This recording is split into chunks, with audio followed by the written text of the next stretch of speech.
Hi, my name is Pete Swiderski, and today I'd like to give you a lesson on modes. I'll tell you first what modes are, how modes are formed, and why you should care about modes when it comes to jazz improvisation.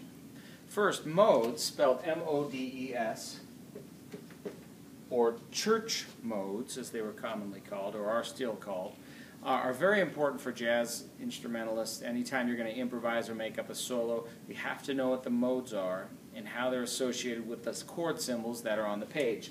Like if you see one of these or one of these, how does that associate with modes? So we're going to unwrap this and figure out how this whole thing works.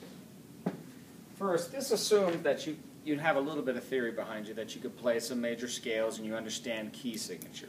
We're going to start by using the key of C. Here I've written a 2-octave C scale, just C, D, E, F, G, A, B, C, repeat D, E, F, G, A, B, C for this lesson. If you look at C major scale, it has no sharps, no flats. Key of C, no sharps, no flats. Now if I play from C to C, and I use the key signature of C, no sharps, no flats, all naturals, this is commonly referred to as C Ionian. It's the first mode. So Ionian. So C to C, using the key signature of C, it's called Ionian, the first mode. Another name, or a more common name for this that you'd refer to it as, is the major scale. So a major scale is the same as an Ionian mode. Now if I play from D to D, but instead of using the key signature of C, I'm going to use instead of using the key signature of D, which is 2 sharps, I'm going to use the key signature of C, no sharps, no flats. So D to D in the key of C, this is the second mode, it's called Dorian. If I repeat the process, E to E, but instead of using the key signature of E, which is 4 sharps, I'm going to use the key signature of C, no sharps, no flats. So E, F, G, A, B, C, D, E. This is called E Phrygian.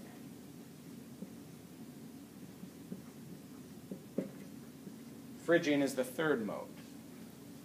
Repeating, F to F, but instead of using the key signature of F, which is 1 flat, I'm going to use the key signature of C.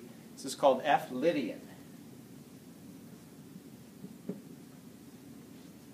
G to G, using the key signature of C again, G Mixo-Lydian.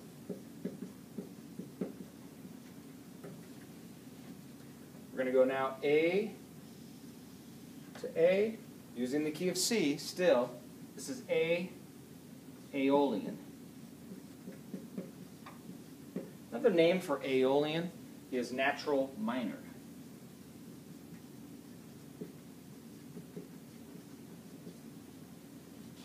And then we go B to B finally, B to B, but using the key signature of C, again, the 7th mode is called Locrian.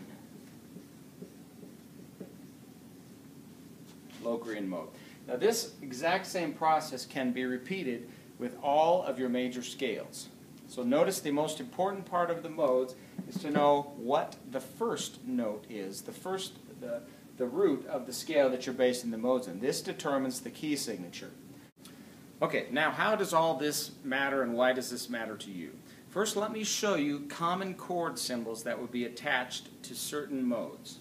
For example, Ionian. If a composer wanted you to play, improvise in Ionian mode, typically it would look something like this. I'll use C. Let's say C, there might be a triangle after it. That stands for major. Another way is to just write C, M, A, J, major.